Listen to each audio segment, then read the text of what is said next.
இயேசுவின் பிள்ளைகள் நாங்கள் எப்போதும் மகிழ்ந்திருப்போம். இயேசுவின் பிள்ளைகளே எப்போதும் மகிழ்ந்திருங்கள். இதுவரைக்கும் இயேசுவுக்காக பலரால் மறுக்கப்பட்டு ஒதுக்கப்பட்டு எல்லாரும் உனக்கு தூக்கி எறிச்சா. குடும்பத்தில் உனக்கு தர வேண்டியது கூட தரல. நீ ஆண்டவரை தேடி வந்ததுனால இந்த துக்கத்தை எல்லாம் மறந்துரு, இந்த கஷ்டத்தை எல்லாம் மறந்துரு. அதுதான் இந்த கிறிஸ்துமஸ். எத்தனை பேர் இந்த வசனத்தை ஏற்றுக்கொள்கிறீர்கள்? இயேசுவுக்காக உன்னை அறைந்தார்கள், அதையும் நீ ஏற்றுக்கொண்டாய். பலர் கேவலமா உன்னை பேசினார்கள். நீ இயேசுவை தேடுகிறவன் பாத்தியா? உன் வாழ்க்கையில கதியை பாத்தியா? பல பேர் உன்னை பார்த்து சொன்னார்கள். ஆனால் இன்று இயேசு உன்னில் பிறந்திருக்கிறார் என்ற மகிழ்ச்சி.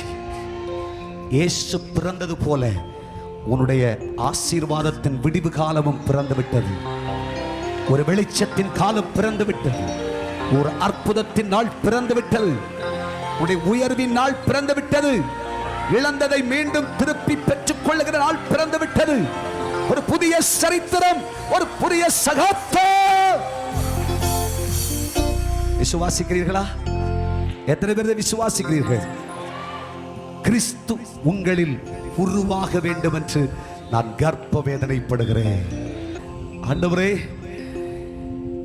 இவ்வளவு சந்தோஷமாக, இவ்வளவு மேன்மையாய், இவ்வளவு மகிழ்ச்சியாய் என் வாழ்க்கையை மாற்ற ஆண்டாண்டுகளுக்கு முன்னே